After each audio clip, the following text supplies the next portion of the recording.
গভীর রাতে, রাত 12টার পরে।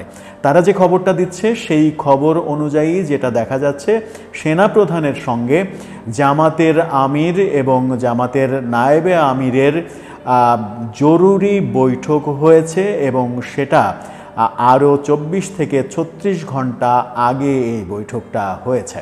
হঠাৎ করে সেনাবাহিনী প্রধানের সঙ্গে জামাতের বৈঠক কেন? জামাতের পক্ষ থেকে জামাতের আমির এবং নায়েবে আমির দুইজন বৈঠক করেছেন সেনাপ্রধানের সঙ্গে, সেটা নিশ্চিত করছে এই পত্রিকা।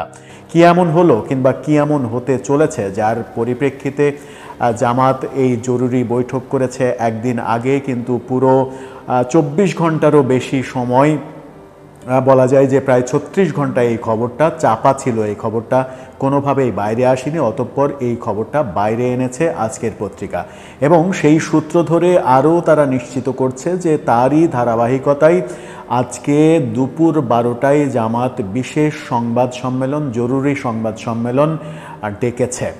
জরুরি সংবাদ সম্মেলনে জামাত কি বলবে সেই প্রশ্নটাও সামনে এসে যাচ্ছে। হঠাৎ করে রাজনীতির গতিপথ কি পরিবর্তন হতে চলেছে?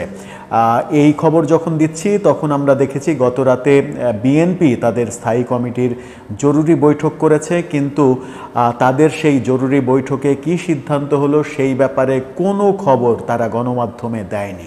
তার মানে একটা চাপা উত্তেজনা বিরাজ করছে। সেই চাপা উত্তেজনার মধ্য থেকে নতুন কোনো খবরের গন্ধ পাওয়া যাচ্ছে কিনা সেই আলোচনায় করার চেষ্টা করি। আজকের পত্রিকা যে খবরটা নিশ্চিত করেছে, আপনারা স্ক্রিনশটে দেখে নিতে পারেন, সেই খবরটার পুরোটা, নিউজের পুরোটাও আপনারা একটা পর্যায়ে স্ক্রলে দেখতে পাবেন যে নিউজটা আসলে কি। আজকের পত্রিকা যেটা বলছে সেটা হচ্ছে যে সেনাপ্রধানের সঙ্গে জামাতের নেতাদের বৈঠক, এই শিরোনামে তারা খবরটা সামনে এনেছে এবং সেখানে তারা বলছে দেশের রাজনৈতিক পরিস্থিতি ও সমসাময়িক ঘটনা প্রবাহ নিয়ে সেনাপ্রধানের সঙ্গে বৈঠক করেছেন বাংলাদেশ জামাত ইসলামীর নেতারা। এই বৈঠকটি হয় শনিবার রাতে। দলের আমির শফিকুর রহমান এবং নায়েবে আমির সৈয়দ আবদুল্লাহ মোহাম্মদ তাহের এই বৈঠকে অংশ নেন বলে দলের একটি সূত্র আজকের পত্রিকাকে নিশ্চিত করেছে। এই বৈঠকের ব্যাপারে নায়েবে আমির আবদুল্লাহ মোহাম্মদ তাহের আজকের পত্রিকাকে বলেছেন, আসলে এটা তো সৌজন্য সাক্ষাৎ ছিল, আর সামগ্রিকভাবে বর্তমান পরিস্থিতির ব্যাপারে কিছুটা কথাবার্তা বলেছি, এই তো। কি কি আলোচনা হয়েছে জানতে চাইলে তিনি বলেন, সেনাপ্রধান বা সেনাবাহিনীর কারো সঙ্গে আমাদের ফরমাল কোনো বিষয়ে আলোচনা হয়নি। তারপরে প্রশ্ন হয় নির্বাচন বা অন্যান্য রাজনৈতিক বিষয়ে আলোচনা হয়েছে কিনা। এমন প্রশ্নের উত্তরে আবদুল্লাহ তাহের তিনি বলেছেন, যতটুকু বলেছি এটুকুই, এর চাইতে বেশি আর বলতে পারবো না। অর্থাৎ তিনি এই বৈঠকের ভেতরের খবর পত্রিকাকে দিতে চাননি, শুধুমাত্র স্বীকার করেছেন যে সেনাবাহিনী প্রধানের সঙ্গে তাদের বৈঠক হয়েছে এবং সমসাময়িক বিষয় নিয়ে আলোচনা হয়েছে। কি বলতে চাইলেন না তিনি, এটাই একটা বড় বিষয়। এবং জামাতের পক্ষ থেকে এটাও ঘোষণা করা হয়েছে যে আজকে দুপুর 12টায় তারা জরুরি সংবাদ সম্মেলন করবে।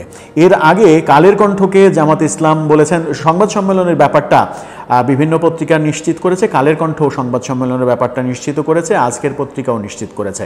কালের কণ্ঠ এটা নিয়ে হেডিংই করেছে যে জরুরি সংবাদ সম্মেলন ডেকেছে জামাত। আপনারা স্ক্রিনশটে দেখতে পাবেন, তাহলে ব্যাপারটার যে গুরুত্ব তৈরি হয়েছে সেটা কালের কণ্ঠ নিশ্চিত করছে। এর আগে একটা ঘটনা ঘটেছে, সেটা হচ্ছে যে জামাতের আমির কালের কণ্ঠকে নিশ্চিত করেছেন যে করিডোর ও বন্দর বিষয়ে সরকারকে আমাদের অবস্থান জানানো হয়েছে, আমরা নো বলেছি। অর্থাৎ করিডোর এবং বন্দর বিষয়ে জামাতের স্পষ্ট অবস্থান, সেটা দেয়া যাবে না, সেই অবস্থানও কিন্তু স্পষ্ট করেছিলেন।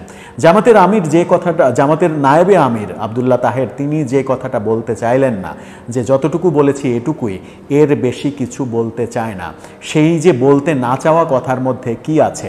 সেনাপ্রধানের সঙ্গে হঠাৎ জামাত নেতাদের সঙ্গে কি ব্যাপারে আলোচনা হতে পারে, এই রহস্যটা তো ঘনীভূত হবেই এবং রাজনীতির মোড় অন্যদিকে গড়াচ্ছে কিনা সেটাও এখান থেকে একটু আন্দাজ বোধহয় পাওয়া যায়। শুধু এই ঘটনা না, গত রাতে বিএনপি তাদের স্থায়ী কমিটির জরুরি বৈঠক করেছে এবং সেই জরুরি বৈঠকের কোনো খবর গণমাধ্যমে তারা দেয়নি। গভীর রাত, শেষ রাত পর্যন্ত তারা সেই বৈঠকের কোনো খবর গণমাধ্যমকে দেয়নি, গণমাধ্যম কোনো খবর প্রকাশ করতে পারেনি। শুধুমাত্র তাদের ওই খবরটাই প্রকাশ করেছিল যে বিএনপির স্থায়ী কমিটির জরুরি বৈঠক শুরু হয়েছে। 9টার পরে, রাত 9টার পরে শুরু হয়েছিল, কিন্তু গভীর রাত, শেষ রাত পর্যন্ত সেই বৈঠকের কোনো আপডেট মিডিয়াকে জানানো হয়নি। তার মানে কি রহস্য ভারী হচ্ছে, রহস্য দানা বাঁধছে। সেনাপ্রধানের সঙ্গে জামাত আমির এবং নায়েবে আমিরের কি কথা হলো, কি আলোচনা হলো, যার পরিপ্রেক্ষিতে তারা জরুরি সংবাদ সম্মেলন করছেন। যখন সার্বিক পরিস্থিতি, আমরা গতকালকেই দেখলাম সেনাবাহিনী থেকে প্রেস কনফারেন্সে অনেক কিছু ক্লিয়ার করে দেওয়া হলো, তখনই আমরা বলেছিলাম যে এই ক্লিয়ার করার মাধ্যমে সেনাবাহিনী থেকে একটা বার্তা দেওয়ার চেষ্টা করা হলো কিনা জনগণকে যে আমাদের অবস্থান হচ্ছে এটা। সেই বার্তা অনুযায়ী জনগণের অবস্থান পর্যবেক্ষণ করে, পর্যালোচনা করে সেনাবাহিনী পরের পদক্ষেপ নেবে, এমনটা আমাদের কাছে মনে হয়েছিল। এবার যে রহস্যময় খবরটা সামনে আনলো আজকের পত্রিকা, জামাতের সঙ্গে সেনাবাহিনী প্রধানের মিটিং হয়েছে, সেটাতে আমার মনে হয় যে রহস্য আরও বেড়ে গেল। টান টান উত্তেজনা এখন তৈরি হবে, কি হচ্ছে, নতুন কিছু ঘটতে যাচ্ছে কিনা। আমরা আমাদের প্ল্যাটফর্ম থেকে বারবারই বলে আসছি, নতুন কিছু হোক আর পুরাতন কিছু হোক, এমন কিছু না হোক যেটা দেশের জন্য ক্ষতিকর।